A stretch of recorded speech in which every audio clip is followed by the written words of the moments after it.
A gravação? Iniciou a gravação. Boa noite, oficialmente, então. Seguinte, galera. Hoje é aula de equilíbrio químico e pH. Aí eu recebi as avaliações da semana passada, né? Aí tinha até uma recomendação para eu explicar as contas mais devagar. Aí eu olhei para essa aula e falei assim, meu Deus, é hoje que eles vão querer me matar. Porque tem toda essa lista aí de tópicos e tem umas partes meio escabrosas. Mas tem um tipo de conta só, gente. Um tipo de conta. Então, vocês vão me dar um desconto, né? Vamos lá. Quando chegar nesse um tipo de conta, eu falo qual que é, tá? Tudo que a gente vai ver, então, tá aqui nesse tópico. A gente vai passo a passo. Começamos com equilíbrio químico e pulamos para pH, que é uma espécie de equilíbrio em água. Inclusive, equilíbrio químico é uma aula que eu estou dando essa semana lá para os meus alunos. Olha só, o equilíbrio químico, ele estuda reações reversíveis, que acontecem tanto reagente virando produto, quanto produto virando reagente. E o pH é o potencial de hidrogênio iônico, que é essa espécie aqui, ó, H+. Em solução. Então, vamos lá, começando com o equilíbrio químico. Ocorre que muitas reações são reversíveis. O que significa? Eu tenho dois reagentes aqui, eles vão se encontrar e vão virar essas espécies. Ao mesmo tempo que essas espécies aqui, elas vão se encontrar e virar de novo essas aqui do lado esquerdo. Então, ao mesmo tempo que reagente, a gente chama assim, né? Reagente formando produto, produto também vai formar reagente. Certo? Então, essa reação é no sentido direto, para a direita, direto, e essa é no sentido inverso. Então tá, gente, esse gráfico aqui que eu tinha mostrado, uso em aula inclusive, ó, quando A forma B, a gente chama reação direta. Quando B forma A, reação inversa. E esse é um gráfico que representa o equilíbrio químico, né? A concentração de A vai descendo, que é o reagente, né? Ó, ela vai sendo consumida, à medida que o produto vai sendo formado. Quando chega nesse momento aqui, ó, opa, o que nós temos? Um equilíbrio químico. Então, aqui, a seta para o lado do B é maior, porque A está formando muito B. Aqui está no equilíbrio. A forma B na mesma velocidade que a reação inversa ocorre. Aqui tem 3 gráficos, onde eu mostro a concentração de A e B iguais no equilíbrio químico, que é bem raro, isso aqui geralmente não acontece, o que acontece bastante é isso, ó. Quase todo reagente se mantém e um pouquinho de produto forma, ou quase todo produto é consumido e um pouco de reagente, quase todo reagente é consumido, e um pouco de produto, e muito produto é formado, desculpa. Então tá, nada de especial aqui. Essa é uma reação interessante, olha só.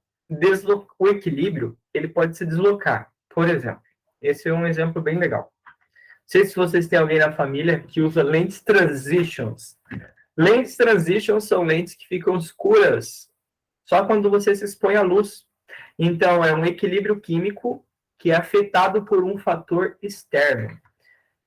Existe prata iônica dentro da lente. Quando ela recebe luz, o que acontece? Ela pula para cá quando a gente recebe luz. A prata, os íons de prata vão se encontrar e vão virar prata metálica. E ela fica escura. Depois, quando a gente sai da luz, volta para a fase reagente. E a prata volta a ficar iônica. Então, esse é um equilíbrio químico afetado por um fator externo. Quando isso acontece, a gente chama deslocamento de equilíbrio. Aí tem 3 fatores que afetam esse deslocamento. A gente vai ver esses 3 aqui, ó. Temperatura, concentração, temperatura e pressão, que vale somente para gases. Vamos só ver esse equilíbrio aqui, ó. A reação A mais B em equilíbrio com C. É uma reação hipotética, né? Que eu coloquei aqui só para a gente estudar. Então, a dupla seta indicando o equilíbrio.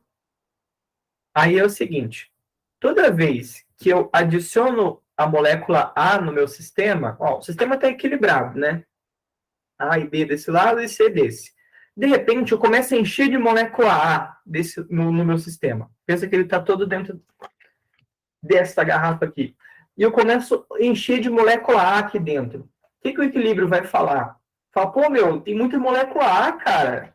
Dá licença, né? Vamos fazer o seguinte, vamos pegar um pouco dessas moléculas A aí, reagir com as moléculas B. Cadê minha caneta? Pegar essa molécula A, reagir com essa molécula B para formar um pouquinho de C, que daí a gente balanceia a coisa, né? Isso é bem intuitivo. E é exatamente isso que o sistema faz. Se a gente começa a colocar A, a gente desloca o equilíbrio para formar produtos, para formar C.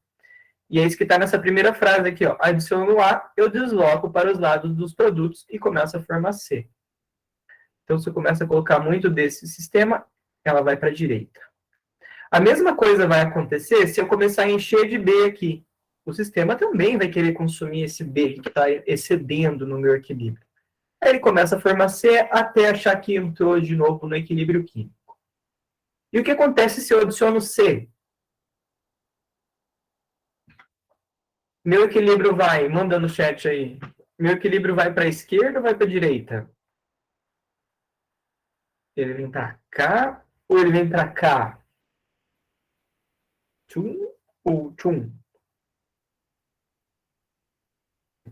Tchá daqui ou tchá de lá? Tchá de onde? Ah, tchá daqui, ó. Deixa eu mandar no chat. Esquerda. Olha lá, isso mesmo, alguém mandou aí no chat. Ele vai para a esquerda. Ô, gente, a bateria está acabando. Por quê? Quase. Que o Caverna chegou. Bom, bem intuitivo isso. Agora vamos colocar um outro não tão intuitivo, né? Vamos supor que eu começo a retirar a espécie A do meu sistema. O que o meu equilíbrio vai falar? Pô, meu, tá faltando ar nesse equilíbrio aqui. Vamos começar a produzir. Então, a molécula C vai começar a se degradar e formar essas duas aqui, A e B, para compensar a falta do A que eu fui retirando. Depois vocês vão ver como que esse conceito é importante, porque ele é usado nas questões de pH em vários conceitos do Enem, tá? Esse conceito aí pega bastante. Aqui um exemplo, como a pressão afeta o sistema. Até que é meio óbvio, olha só. Eu não ia falar, mas eu vou falar bem rapidinho. Tem A e B e C. A, B e C. Qual sistema ocupa menos espaço? Quando está na fase C ou quando está na fase AB? Fica bem óbvio, né? Que esse estágio aqui ocupa mais volume do que esse. Então, se eu levanto, vamos pensar que isso é uma seringa, né? Eu aperto o bico da seringa, coloco essas moléculas lá dentro e puxo o êmbolo. Essas moléculas são gasosas, né? Se o meu volume aumenta, o equilíbrio fala o quê? Pô, bicho, tá cheio de espaço aqui, né? Vamos ocupar esse espaço melhor? Aí ele começa a formar A e B, para ocupar melhor o espaço que ele ganhou. Bem intuitivo. E se eu faço o inverso? Eu começo a esmagar esse sistema. Aí ele fala, pô, meu, o que o equilíbrio fala? Rapaz, tá apertado aqui. Vamos fazer o seguinte, vamos pegar esse monte de A e B e vamos formar um Cs. E é isso aí mesmo que acontece. Quando a gente pressiona, a gente forma a espécie C. Com temperatura, gente, é incomum, tá? Eu não vi o Enem cobrando, mas esquentar ou esfriar reações também vai seguir o mesmo efeito de deslocamento para compensar a perturbação externa. Só que como não cai no Enem, eu não vi ainda nenhuma questão, eu vou deixar de fora isso. Pergunta aqui. Ó, hipóxia ou mal das alturas consiste na diminuição de oxigênio no sangue arterial do organismo. Por essa razão, muitos atletas apresentam mal-estar, dores de cabeça, tontura, falta de ar, ao praticarem atividade física em altitudes elevadas. Nestas condições, ocorrerá uma diminuição na concentração de hemoglobina oxigenada. Opa, vamos lá fazer um destaque aqui. O que ele falou? Diminuição dessa espécie aqui, ó, hemoglobina oxigenada. Em equilíbrio no sangue, conforme a relação abaixo. A alteração da concentração da hemoglobina oxigenada ocorre por conta do quê? Vocês já devem ter ouvido falar que quando ela vai jogar uma bola, ou a seleção vai jogar uma bola num país alto, muito mais elevado que o nosso, eles sofrem com um pouquinho de falta de ar. Porque o que acontece lá em grandes altitudes? Tem menos ar, o ar é mais rarefeito. Então eu diminuo essa concentração. Se eu estou reduzindo a concentração de ar, qual é a tendência do meu equilíbrio? Vir para cá e compensar a baixa quantidade de oxigênio e manter essa espécie aqui. Deixa de aparecer com muita intensidade e aparece essa aqui. Aí, qual é a resposta correta? Um minutinho só para vocês pensarem. E eu vou cronometrar aqui.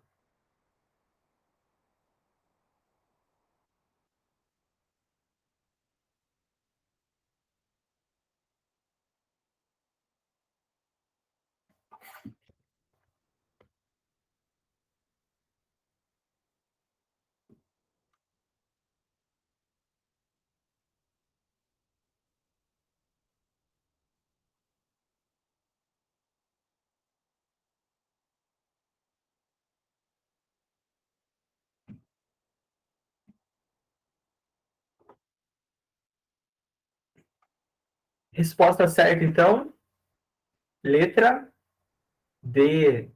Queda da pressão parcial de oxigênio. Né? Pressão parcial se refere à quantidade de pressão que o oxigênio faz. Como tem menos oxigênio, ele está fazendo menos pressão no sistema. Então, nada a ver com pressão arterial, nada a ver com temperatura corporal, nem ambiente, nem redução das hemácias. Né? As hemácias continuam iguais. O que cai é a concentração de oxigênio no meio. E a pressão que ele faz no sistema cai junto.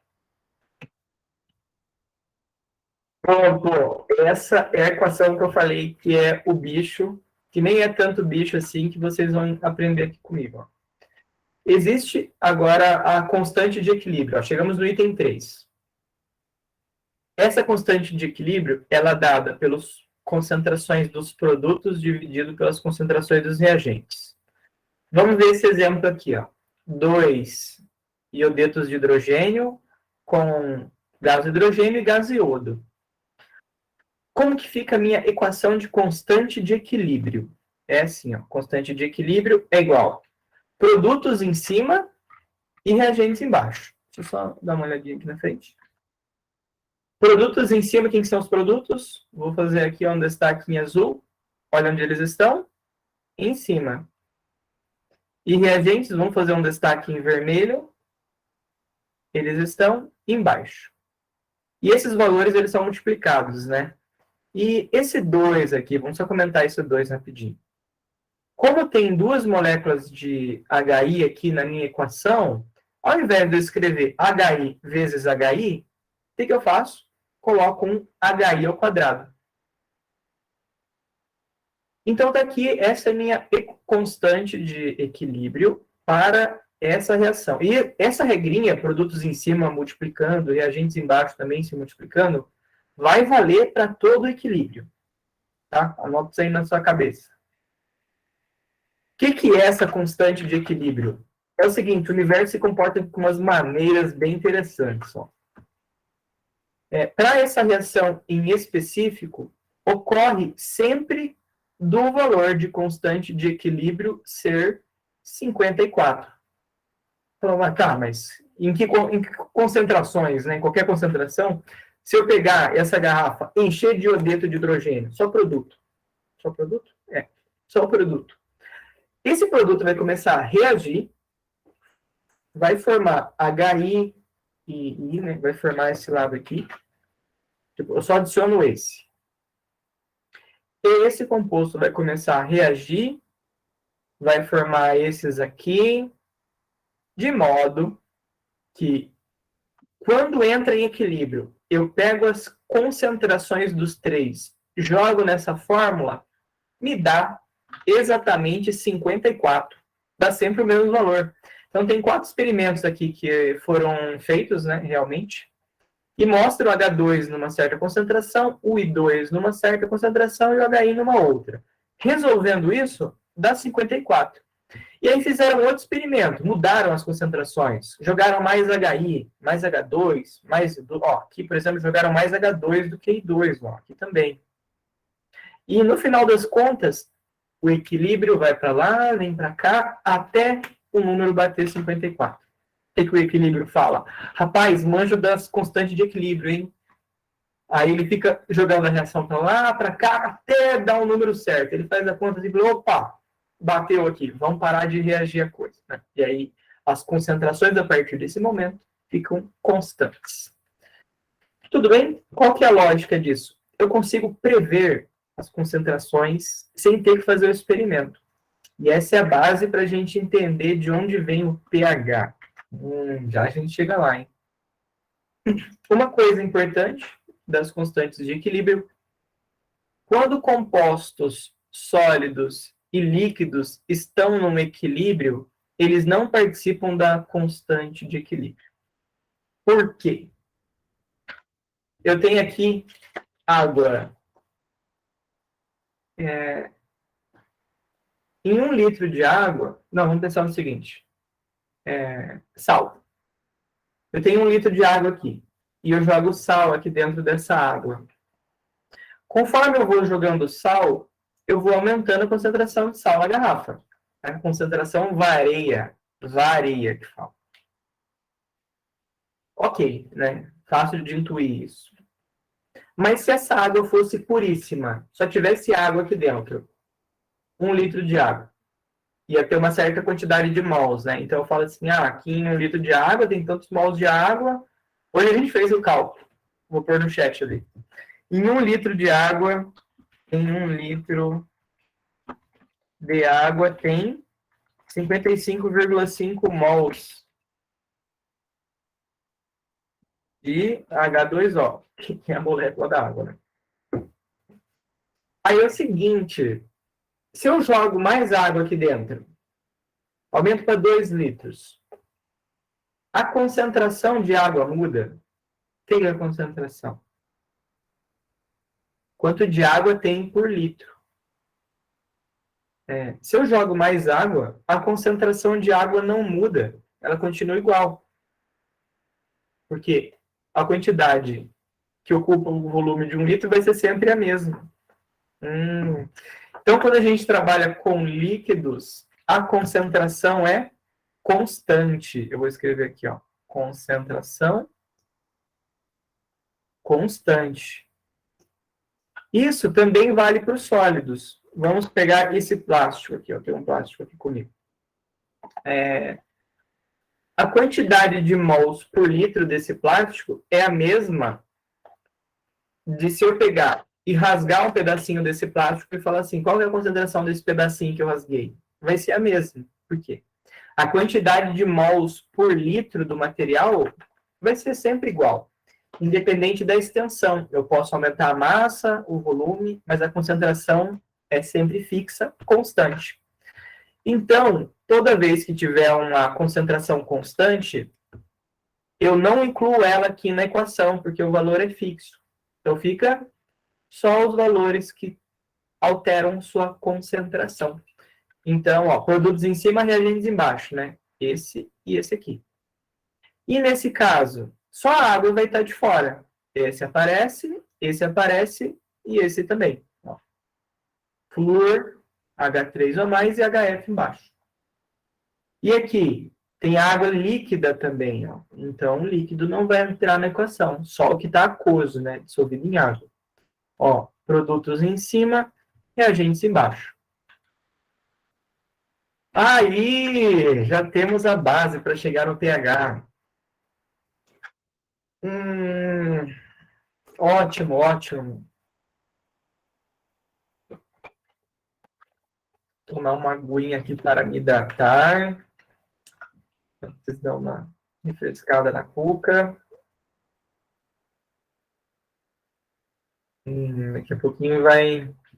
Ó, vão entrar aqui, ó, umas 2 teorias, hein, mais ou menos. Os 2 conceitos, 2, 3 conceitos, até a gente chegar nos exercícios do Enem. Primeiro conceito. A água, ela está constantemente no equilíbrio químico. A água, ao mesmo tempo, ela tem tanto a espécie ácida, que é essa aqui, quanto a espécie básica, que é essa aqui. Olha só de onde vem os conceitos de ácido e base. Da própria espécie da água, porque uma água encontra outra e uma rouba o hidrogênio da outra. A que roubou o hidrogênio a gente chama ácida. A que perdeu a gente chama básica. Haha, então é daí que vem o ácido e o base. Tem duas formas de representar essa espécie, tá?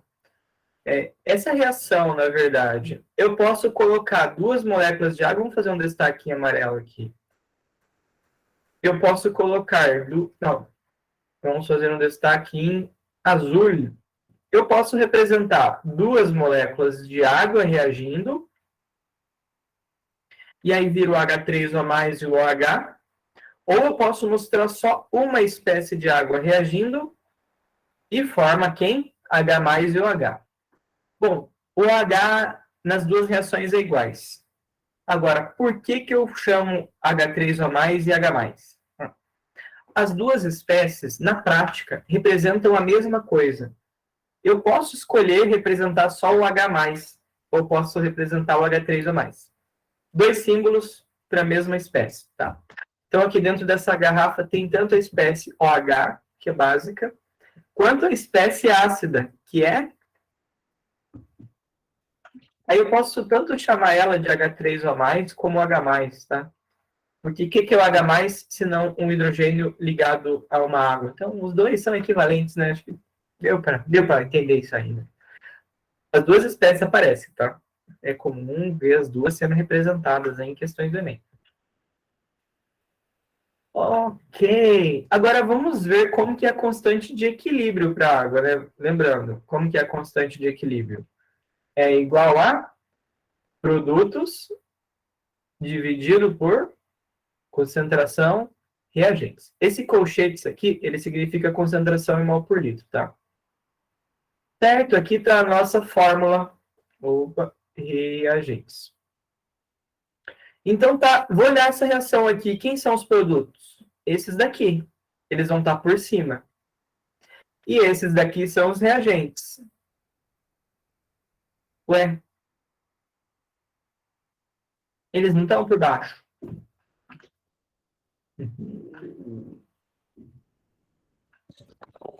Pergunta, se eu falei que a constante de equilíbrio é produtos em cima e reagentes embaixo, e esse é o KW, W de water, água em inglês, né? A gente chama esse K de KW, constante de equilíbrio da water. Já sacaram aí por que não tem os reagentes embaixo dessa equação? Por que essa parte aqui está fora? Porque nós estamos trabalhando com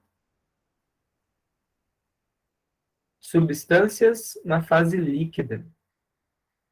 Lembrando, né, do slide anterior, deixa eu só colocar aqui para recordar vocês, líquidos e sólidos não participam da constante de equilíbrio, tá? Então, ela vai estar representada somente assim.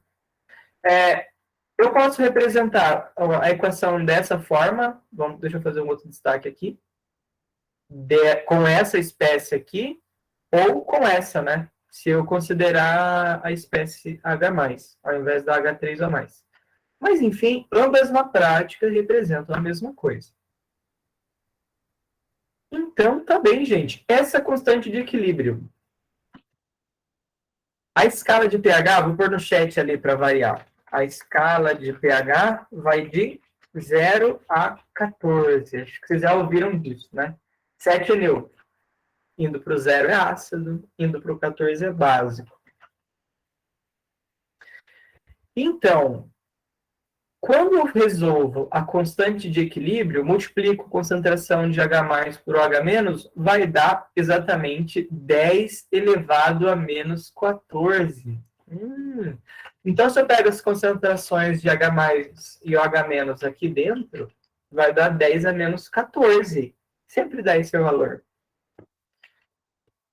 Eu tenho a impressão que daqui para frente eu vou usar só o termo H+, tá? Porque eu acho ele mais simplificado. Então, geralmente eu uso ele. Olha só, então, que legal. Essa é uma tabelinha que mostra tanto a concentração de H+, como a de OH-. Vamos só fazer... Ah, não sei se vocês já viram quando a gente multiplica dois valores com base 10. Deixa eu pegar esses dois aqui, ó. Fica assim. A constante de equilíbrio da água é igual. Concentração de H+, 10 elevado a menos 1, vezes concentração de OH-, 10 elevado a menos 13. Quando eu multiplico base 10, que tem expoente, eu resolvo assim, ó. 10, e esses dois de cima aqui, vamos destacar em amarelo, e o resultado vai estar aqui em cima, né? Eu somo eles. Menos 1 com menos 1, menos 14. Então, esse aqui é como se fosse uma continha de mais, né, para os expoentes. E olha só, deu 10 elevado a menos 14. Todo número que eu pegar aqui vai dar 10 a menos 14. Por exemplo, se a concentração de H+ for 10 a menos 10 e essa for 10 a menos 4. Eu vou fazer 10 a menos 10 vezes 10 a menos 4, vai dar 10 a menos 14. Esse é o kW da água nessas condições. Então, toda equação que eu fizer vai dar 10 a menos 14. Já viram aqui de onde vem o meu neutro. Por que o pH 7 é o neutro? Ah, porque as concentrações estão iguais. Desse lado aqui, ó, eu tenho H+ predominando. Nossa, o H- não tem nada aqui, né? 10 a menos 14, assim, são 14 números depois da vírgula até aparecer o primeiro. E aqui, no primeiro já cai o valor. Lembrando que 10 a menos 10 é 1, né? É 1. 10 a menos 1 é 0,1. 10 a menos 2 é 0,01. Tá bem? Então, aqui o ácido predomina, aqui a base predomina. Agora sim, vamos ver o que é um pH. Como a concentração... Deixa eu só voltar aqui. Seguinte, gente. A concentração aqui, ó, ela varia demais. Vamos pegar uma faixa básica aqui. Esse número é assim. Não, esse eu vou me enrolar. Eu vou fazer esse número aqui. Ele é assim, ó. 0,1, 2, 3, 4, 5, 6, 7. Aí eu coloco o número 1. 8 casos.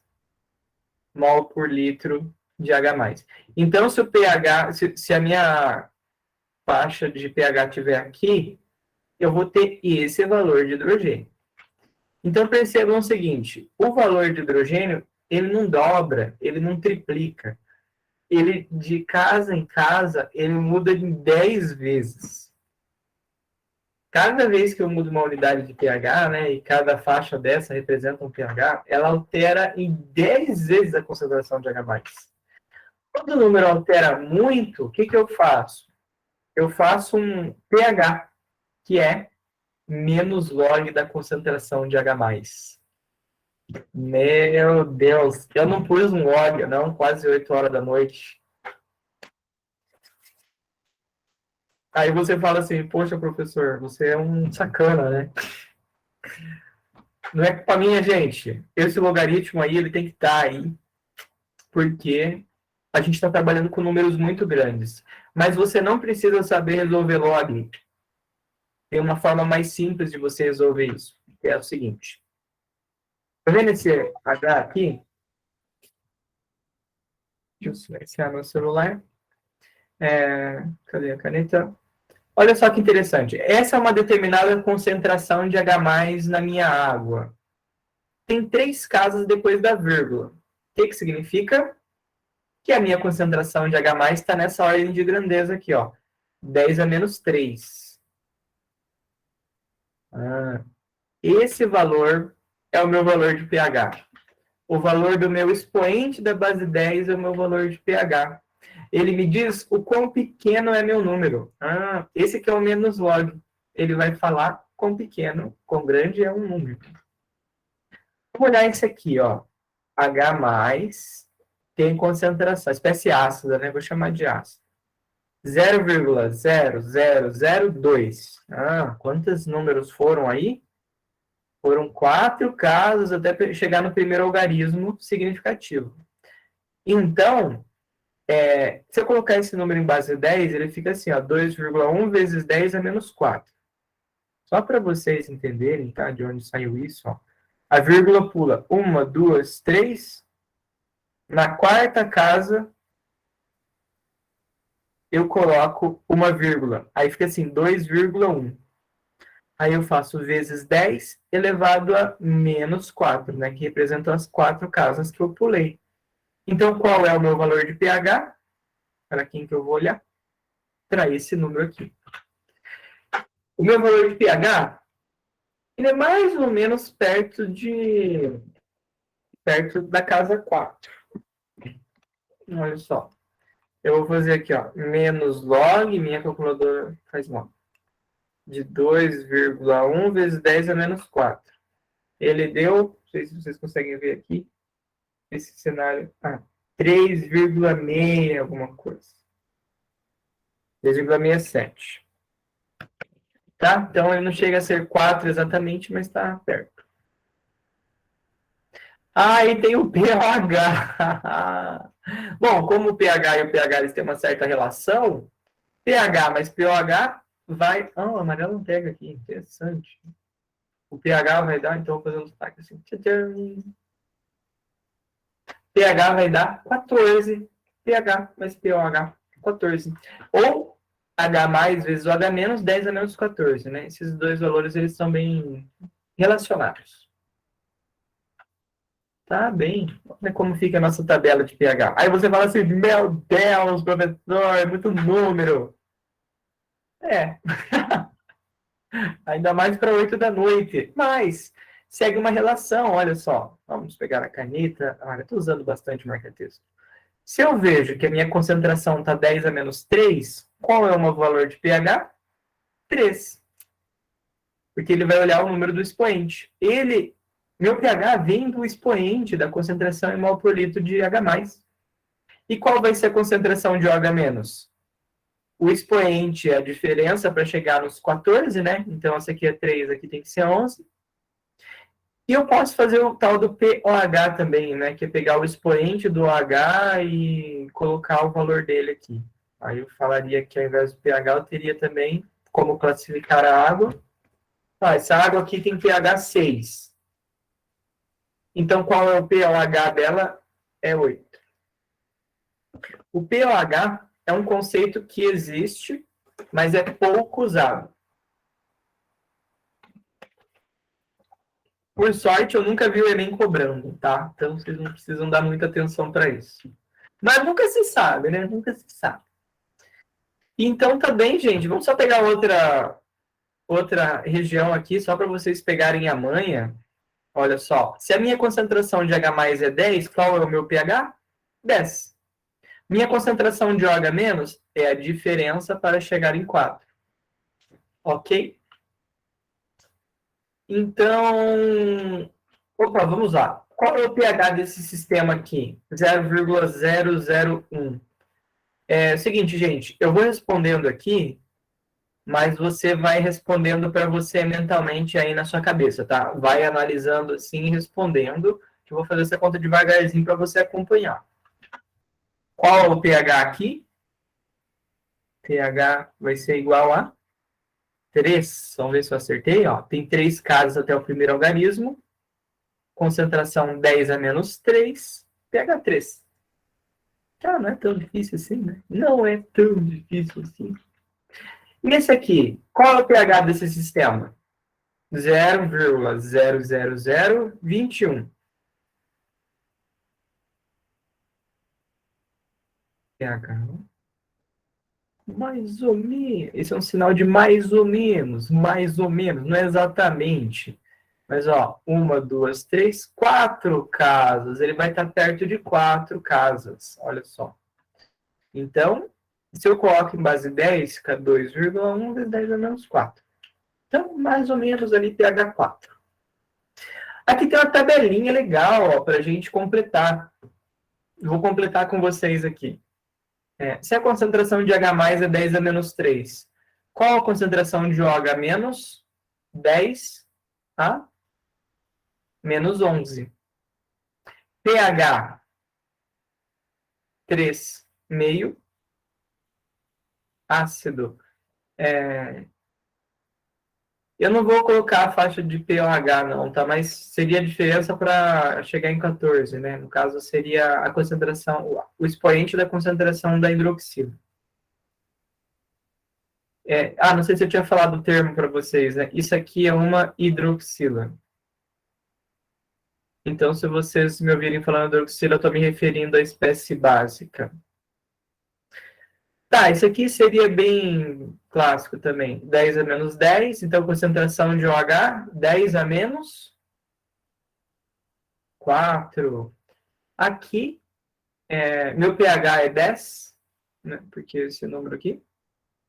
E o meio é básico. Predominância da espécie básica aqui. Aqui é 0,0001. Vou pôr isso aqui em base 10, né? Ficaria assim, 10 elevado a 1, 2, 3, 4. 10 elevado a menos 4. Vamos pôr esse menos 4 como expoente, que ele não ficou. Então, aqui é 10 elevado a menos 10. pH 4. Meio ácido. Tá, então a outra aqui é muito igual também, né? Que seria 10 a menos 5, pH 5, meio ácido. Aqui é nada demais. Vocês já pegaram amanhã, né? Acho que não tem mais porque eu me estender nessa tabela. Pegaram, gente? Posso passar? Tranquilo? Deixa eu só ver uma coisinha aqui. Na próxima... No próximo slide é uma questão do Enem. Se isso aí não ficou tão claro, você dá um alô para mim que eu repito a explicação, tá? Enquanto isso, eu vou fechar rapidinho aqui a câmera para mim tomar o meu remédio, tá bom? E se tiver alguma dúvida, aproveite para mandar ali no chat. Mas 10 segundinhos.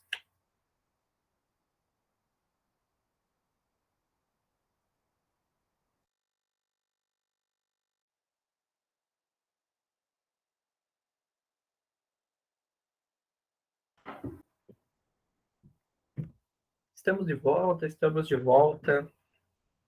Eu peguei uma virose em xarope, eu tô tomando um antibiótico. E olha só. Opa! Quase. Aqui é uma questão do Enem. Ela fala assim, ó. Recente. 2012, não, acho que era 21. Uma dona de casa acidentalmente deixou cair na geladeira água proveniente do degelo de um peixe. Que gostoso! O que deixou um cheiro forte e desagradável dentro do eletrodoméstico. O odor dos peixes é característico. Sabe-se que o odor característico de peixe se deve às aminas. E esses compostos se comportam como base. Então, o odor de peixe é básico. Na tabela são listadas concentrações hidrogeniônicas. Concentrações de hidrogênio iônico, né? Isso daqui. De alguns materiais encontrados na cozinha, que a dona de casa pensa em utilizar na limpeza da geladeira. Dentre os materiais listados, quais são mais apropriados para amenizar esse odor? Aí tem vários aqui. O que eu vou olhar? Eu quero espécies ácidas, porque o ácido neutraliza a base. Então, quanto mais ácido for o meu sistema, mais eficiente ele vai ser em retirar, em atacar essa base. É assim que funciona, né? Um meio ou tá ácido ou tá básico. Ele não pode estar os dois ao mesmo tempo. Se eu começo a jogar ácido lá, ele vai atacando a base e acidificando o meio. Então, tá, gente? 15 segundinhos para vocês pensarem cronometrados aqui. Letra A, B, C, D ou E.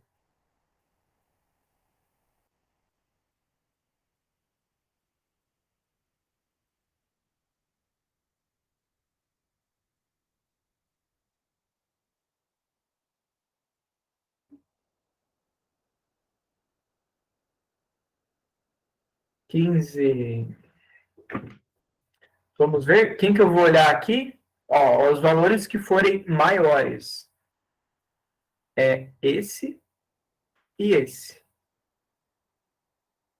Vinagre e suco de limão. Letra C. Ah, só uma coisinha aqui, né? Tô vendo que vocês talvez possam se confundir com isso, né? Qual desses três valores aqui, vamos pegar esses três, é maior? Você olha o 6 e fala, pô, o número 6 é maior, tchaca. Vou abrir esse número aqui, ó, 0,01 mol por litro. Ah, isso aí, Sabrina, C. Esse aqui, ó, 10 a menos 6, é 0,000001 mol por litro. E esse 0,001, né? Então, quanto menor for o número negativo, maior é o número. Ah, esses pegam a referência da biologia aqui. Eu acho que tem alguma coisa com biologia. Olha só. Olha só, olha só. Um pesquisador percebe que o rótulo de um dos vidros em que guarda um concentrado de enzimas digestivas, e, meu, o cara tá com enzima digestiva no laboratório dele. E o rótulo está ilegível. Ele olha os rótulos e fala, meu Deus, que enzima é essa, meu Deus? Aí ele não sabe qual enzima o vidro contém, mas desconfia que seja uma protease gástrica. É uma protease gástrica que age no estômago digerindo proteínas. Ah, essa protease gástrica é uma enzima. O que é uma enzima, gente? Se os átomos fossem os Power Rangers, as enzimas seriam o Megazord. É um robozão assim, molecular que faz umas tarefas bem específicas. E essa enzima destrói proteínas no estômago. Sabendo que a digestão no estômago é ácida e no intestino é básica, opa, vamos fazer um destaque em cores diferentes. Quando está no estômago, é ácido. E quando está no intestino, é básica. Fiz em cores diferentes porque a gente está falando de coisas diferentes aqui. E como é que continua? Ele monta 5 tubos de ensaio com alimentos diferentes e adiciona o concentrado de enzimas em soluções com pH determinado. Ah, ele fez? Colocou o concentrado de enzima em um determinado pH, pelo que a gente está vendo aqui é 5 e 9, e aguarda para ver se a enzima age em algum deles. O tubo de ensaio em que a enzima deve agir para indicar que a hipótese do pesquisador está correta é aquela que contém. E o que o cara fez? Ele pôs alimento no tubo de ensaio. Ele pegou o tubo de ensaio, colocou batata e deixou em pH 9. No outro, ele pôs carne. Imagina o cara fazendo esse experimento, né? Ele vai lá, pega um bife, corta um pedaço, coloca a enzima, deixa o pH 5 e vê o que acontece. Agora, gente, 20 segundinhos para vocês pensarem, porque essa é um pouquinho mais cheia de periquetê. Valendo.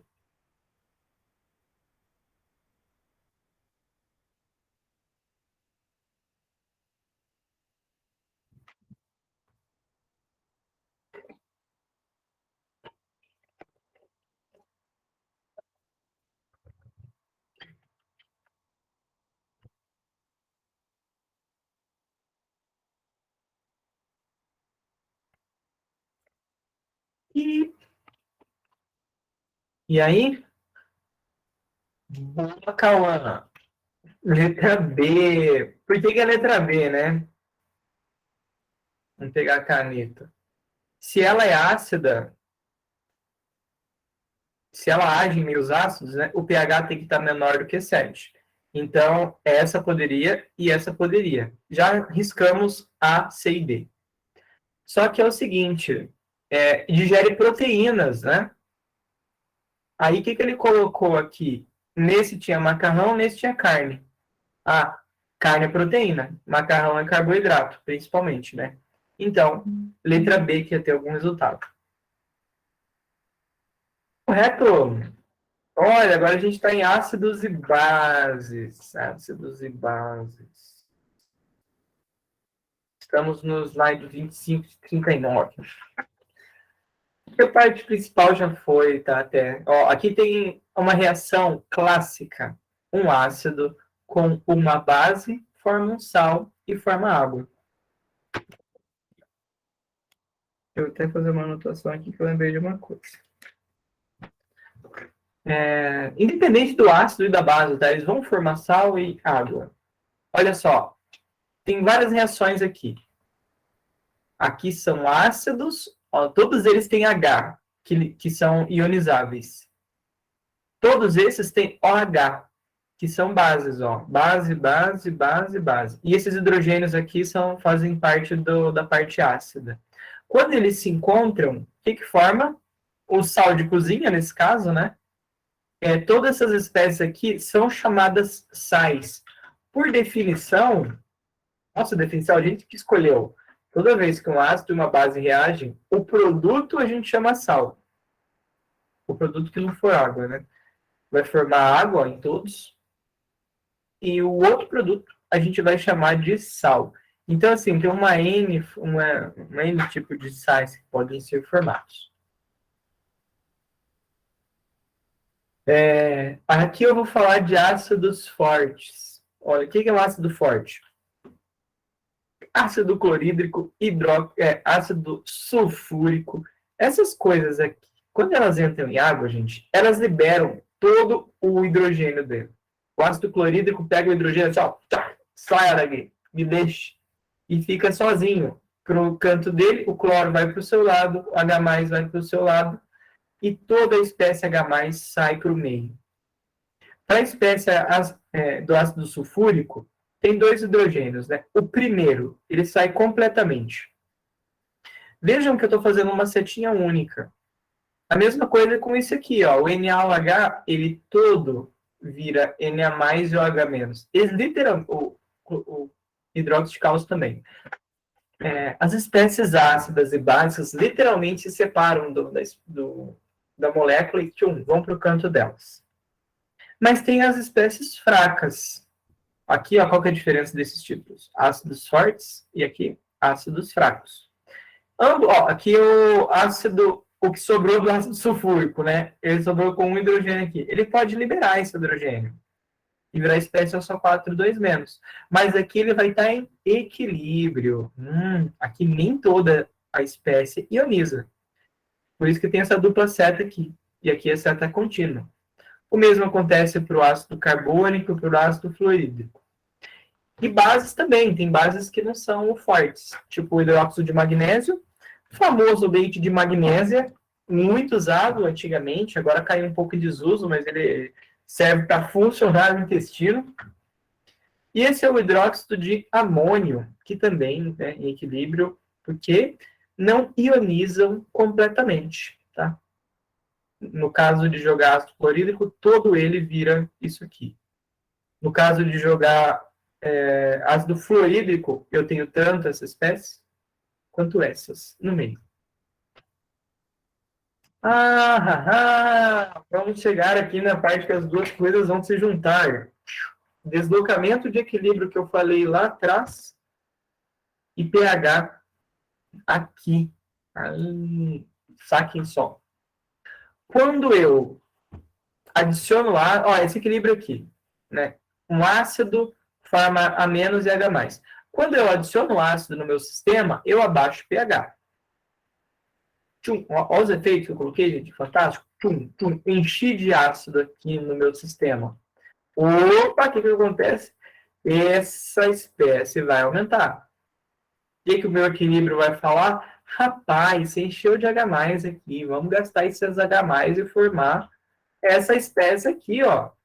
Então, essa espécie diminui, reage com H+, essa reage com essa e começa a formar isso aqui. Então, o equilíbrio desloca para a esquerda. Ó, atenção, hein, gente? Acorda aí. Vocês não vão me acompanhar. Adição de base. Ela libera OH-, né? Ela tende a aumentar o pH. Vamos ver o seguinte, ó. jogo OH menos aqui. Opa, o que acontece com esse equilíbrio? Se o Enem der uma questão dessa para vocês, ele vai mostrar um equilíbrio químico, geralmente, tá? Então, você fala, olha só, rapaz, vai aumentar essa espécie aqui. O que vai acontecer? Essas duas vão reagir e vão formar esse composto para compensar a perturbação que eu estou fazendo no meu sistema, né? Então, essa concentração diminui e essa começa a aumentar. Meu equilíbrio desloca para a esquerda e diminui, ó, a espécie B+. Agora, e esse equilíbrio aqui? HA com A+, com A- com H+. O que acontece se eu adiciono OH no meu sistema? Para onde o equilíbrio vai? Para a esquerda ou para a direita? Vou dar uns 5 segundinhos aí para vocês pensarem. O equilíbrio vai para a esquerda ou vai para a direita? Aí o que você vai falar? Ô, dovedor, não tem OH aqui. Como é que eu vou analisar se ele vai para cá, se ele vai para lá? Porque não tem OH. O que vai acontecer? Vai acontecer um negócio muito especial. Vai acontecer aquela chamada reação de neutralização. Esses dois caras aqui, eles não se gostam muito, eles reagem. Então, o que acontece? OH- vai reagir com H+ para formar água. Vai neutralizar. Essa espécie vai diminuir. O equilíbrio vai deslocar para a direita para compensar o consumo desse cara. Ou seja, essa espécie reage para formar essas duas. E logo essa concentração aqui aumenta. Então, eu tenho um aumento de A-. Jesus! Que análise, hein? Caramba, se você prestou atenção nisso e entendeu, você está de parabéns. Porque são vários elementos ali que estão colaborando para dar um efeito.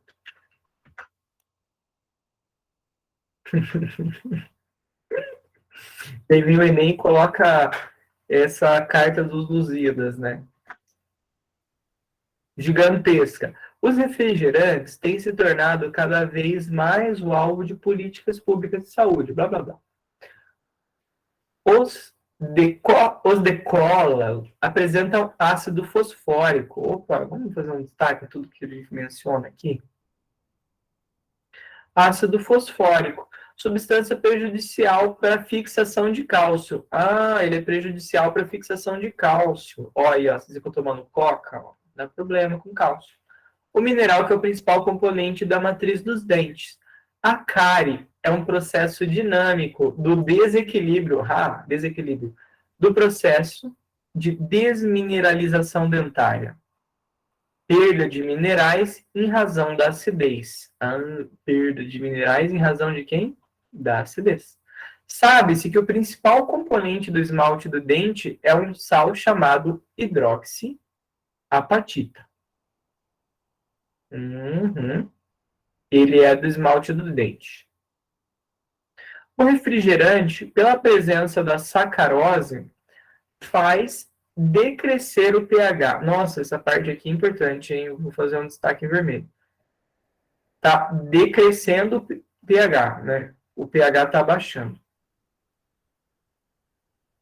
Provocando a desmineralização do esmalte dentário.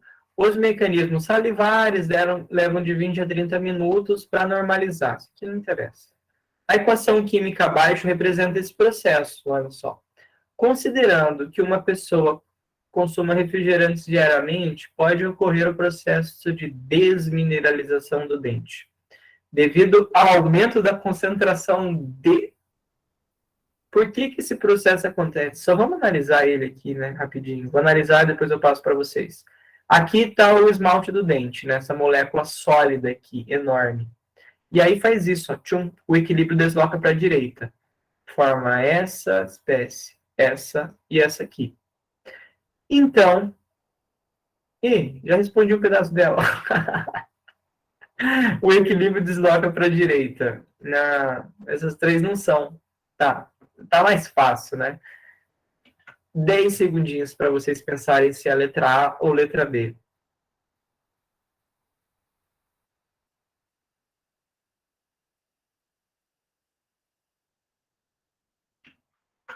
Resposta correta, então, letra B.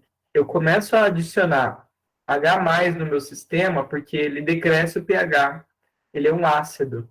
Eu começo a jogar H+ no meu sistema, eles vão reagir com esse oxigênio aqui e vão neutralizar.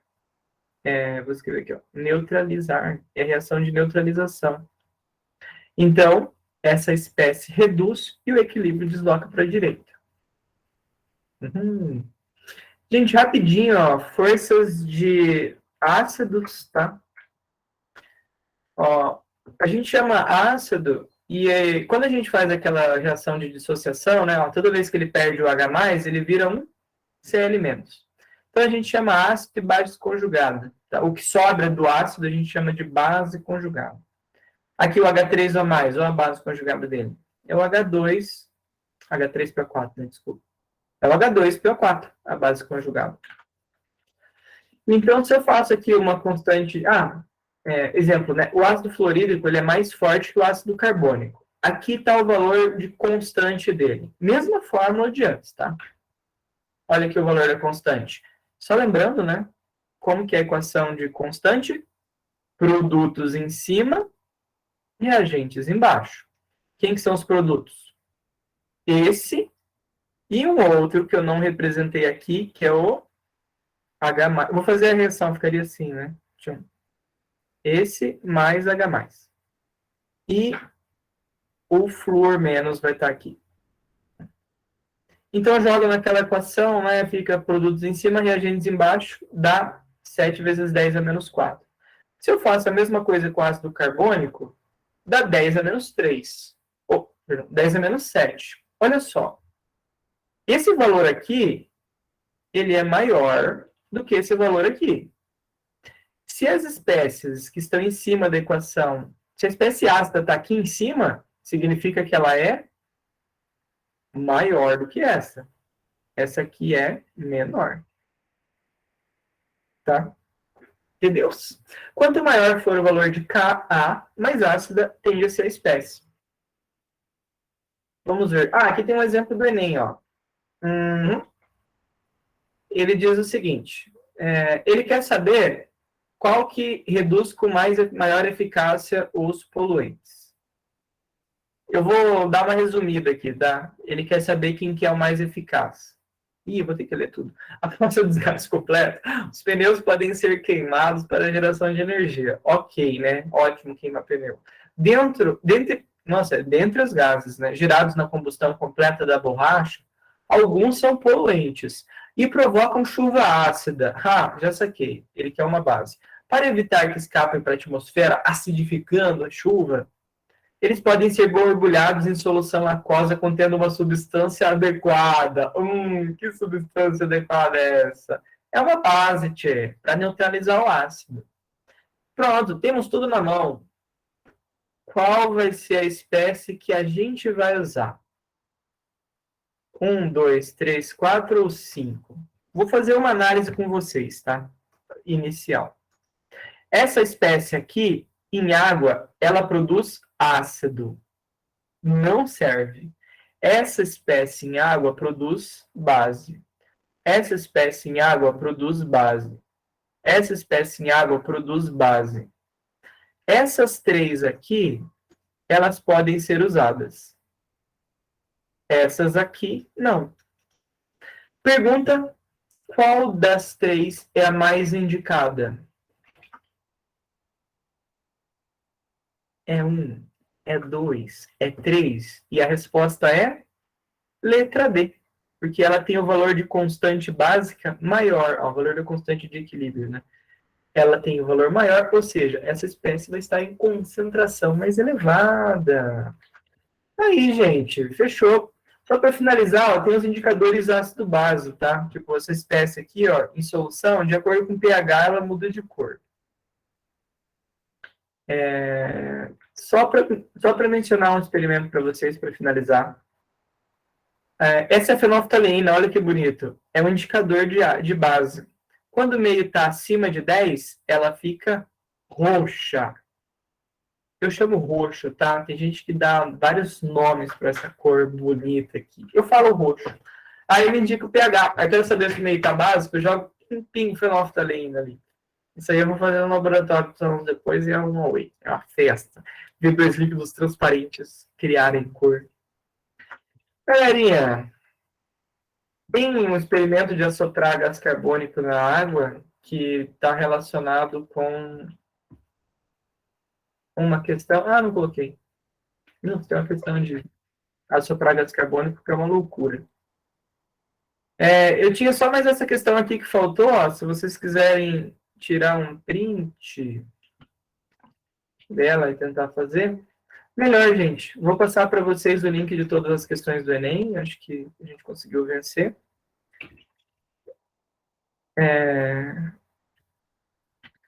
Questões do Enem. Tem todas aí. Se quiser se divertir depois. Lia, você já está na sala? Acho que é a professora Lia Mara agora, né? Que vai dar sociologia. Ou estou enganado? É isso.